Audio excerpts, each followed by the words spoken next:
Hi folks, welcome back to the Hoard. Quick timestamp. So it's about 9:45, 12, 14, 15. It's about 50 degrees. And welcome to Monday. For our friends overseas, about 9.6 Celsius, 72% humidity. I just opened up the garage door. My batteries are still charging. It's very overcast today, so it might take a while. I've been away for the last few days. I went to see my son out in Pennsylvania, and what we did was kind of a flea market marathon. It was a lot of fun for me, and I have to tell you, just real quick, I'll show you what I got and describe some of the deals, but remember my bad list? Well, now I have a good list. Harvey's, best of, right? William Grove Raceway Flea Market, we'll talk about that in a minute. Morning Star Flea Market, and I got to tell you, just Adams County in general. I was at my son's house, and we went to Giants and Dollar Tree and Lowe's. I did a whole load of deals at both those flea markets and all, and not a single miscount, not a single cranky face, nothing. I mean, what a pleasure. Even driving in Adams County and driving in South Central PA, he's not a lot of traffic there, but even given that, it was just nobody cutting you off, nobody flipping you off. It was just really a pleasure. I enjoyed the weekend there. So just quickly, let me show you what I got. Here, the two flea markets. Williams Grove Raceway or Steam Engine, it kind of goes under both. Flea market.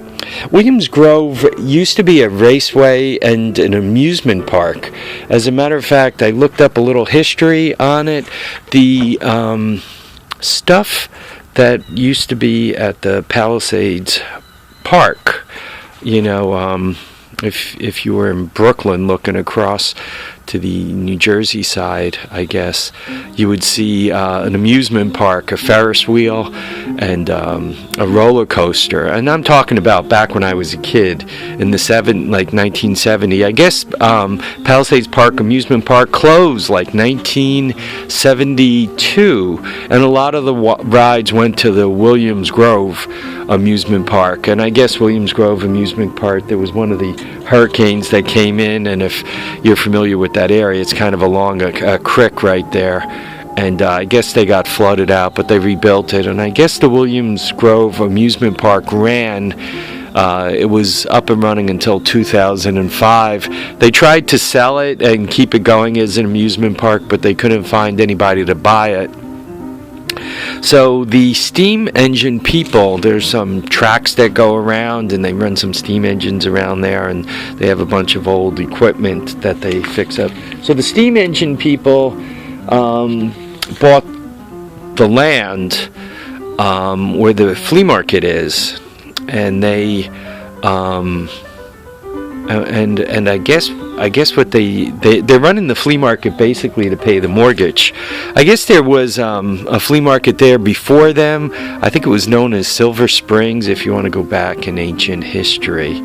The flea market is still running right up until now, so that was really great. I guess the area is known as Mechanicsburg, Pennsylvania. It's in South Central. I think it's in Adams County. If not, it's right on the border. So look up Williams Grove Raceway Steam Engine. There's not a lot on there, and it was hard. We weren't sure if it was still open for the season or if they closed it, and they're like, it's always open unless there's snow on the ground, because they don't plow. I guess it's gravel, and they don't want to mess the place up. So, but anyway, that was a pleasure. The other place we went was this one, Morning Star Marketplace. That was a lot of fun too. So anyway, just quickly, what did I get? A lot of times when I go to flea markets, I get things for buddies of mine. I have a buddy of mine who's into tubes and all, so I spent a big $2 getting him this manual. And I think I've showed you guys that I have a close friend at work who's into carousels. So that was $2. That was, he wanted 5, I gave him 4. So, you know, you take care of your friends, and if you ever find yourself in a bad place, your friends take care of you, right? That's the way it works. You know, quite honestly, most of the time I find out that if I take care of my friends, I never seem to get myself in a bad place.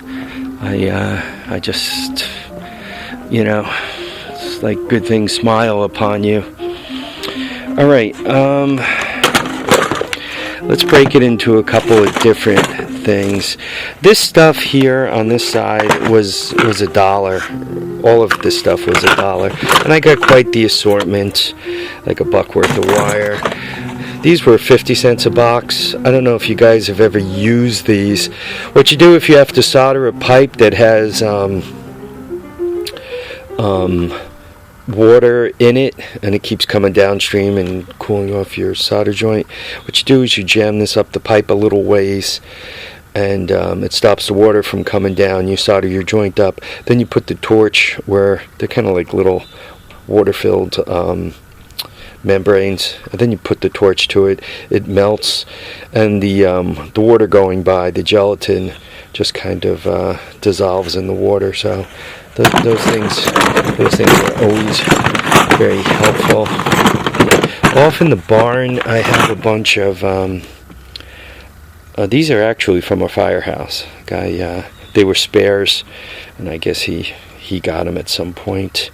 This was $1, by the way. I have a bunch of bases in the barn, and I'm hoping that fits it. It was $1. These are really handy if you're charging batteries or whatever, so you have many different spots, and it also has the little breaker to keep you out of trouble.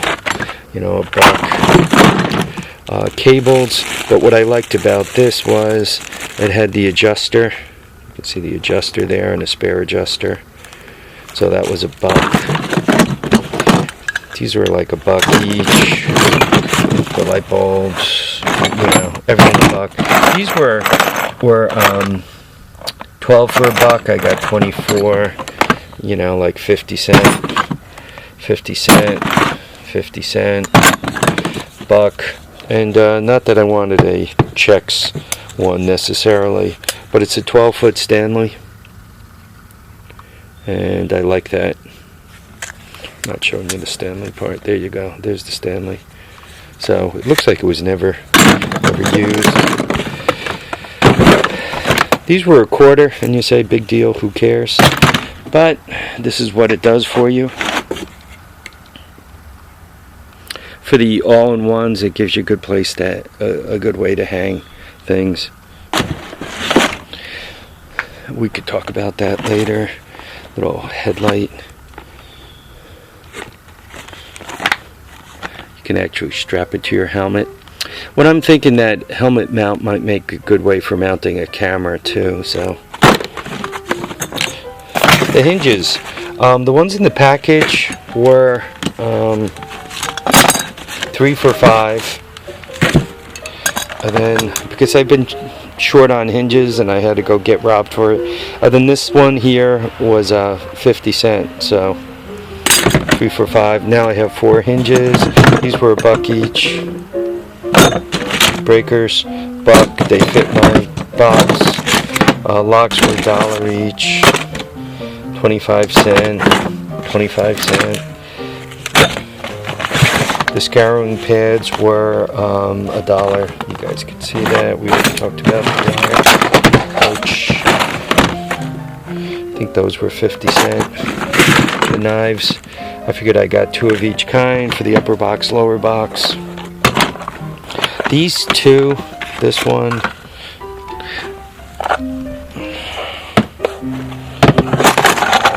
and this one, they were $10 for the pair.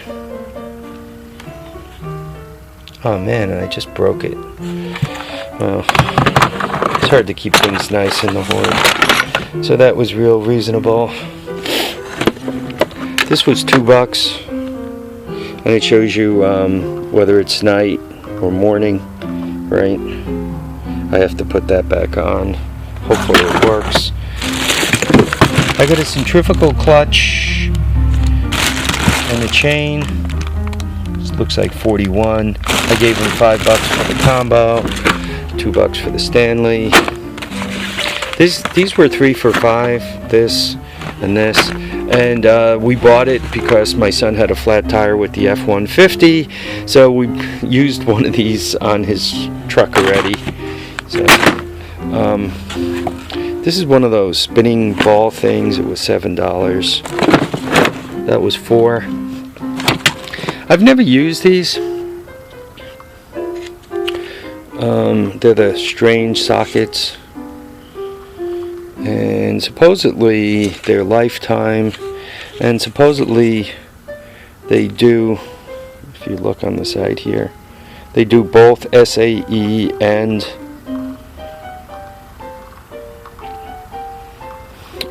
metric. I don't know how good they are. I don't know if you guys have any experience with them. That's what they look like inside.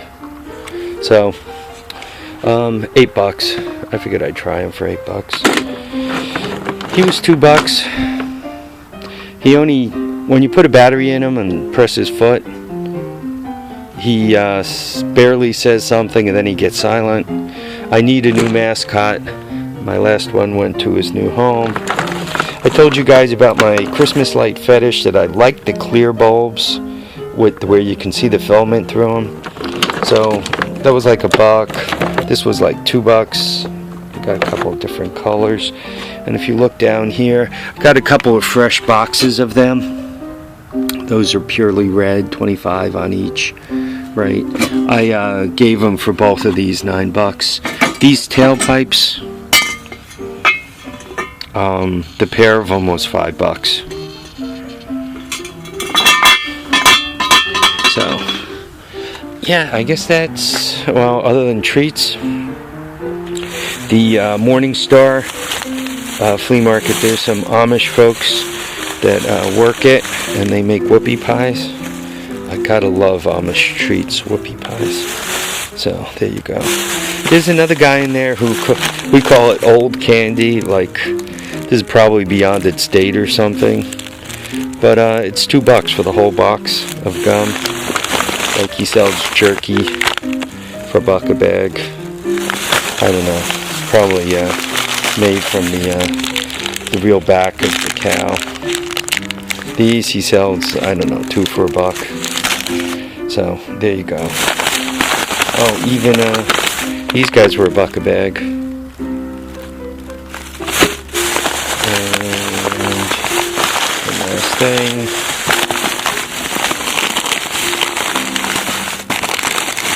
50 cents a bag. They make these right out there.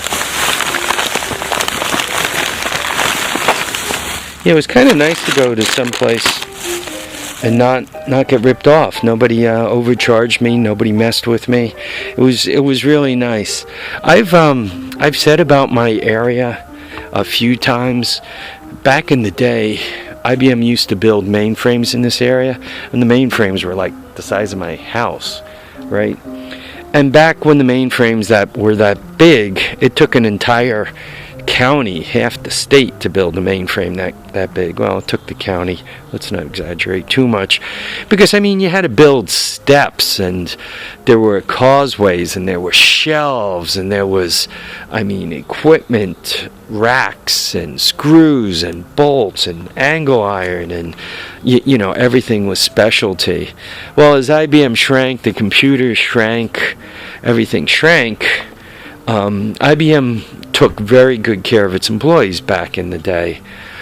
Paid them well, even kept some misfits around that maybe should have been moved on.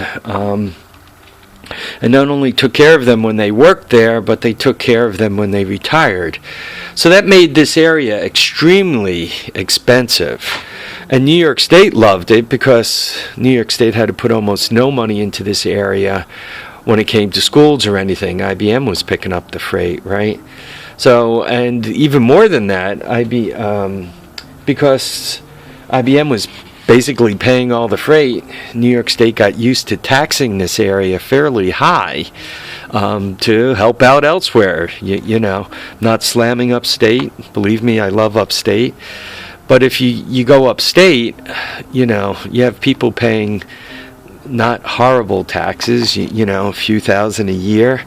And, you know, some places they got to plow the snow at half a dozen times a day. And, you know, they got schools and hospitals and all that.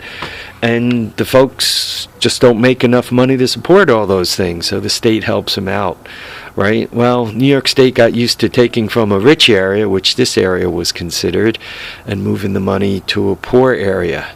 Well, now that IBM has shrunk and Green Fan is closed up, and GM Terrytown is closed up, and Ford and Mahwah closed up, and what is it, Schatz Bearing and Poughkeepsie closed up, and Western Publishing closed up, and D. Laval closed up, and everything else closed up. What you have is an expensive area with no jobs.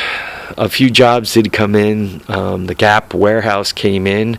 But, you know, $10 an hour job. $10 an hour job don't pay $10,000 worth of property taxes. Just doesn't work.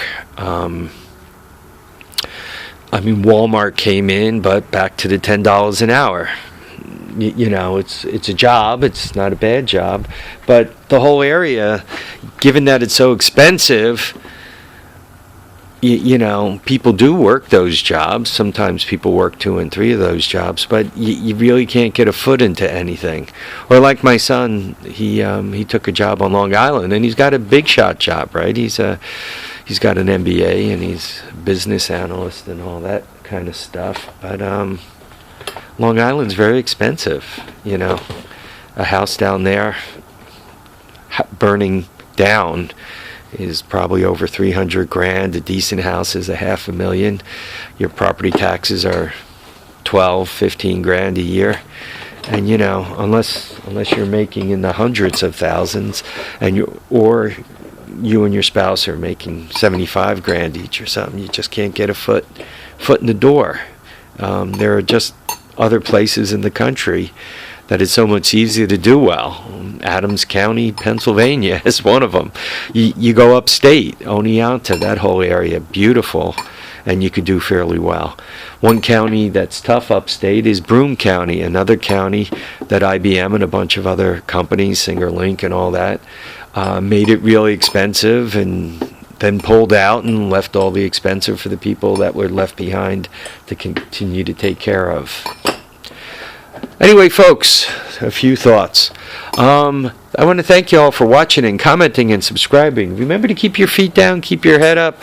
Let's get back to normal programming. Take care now, folks. Bye.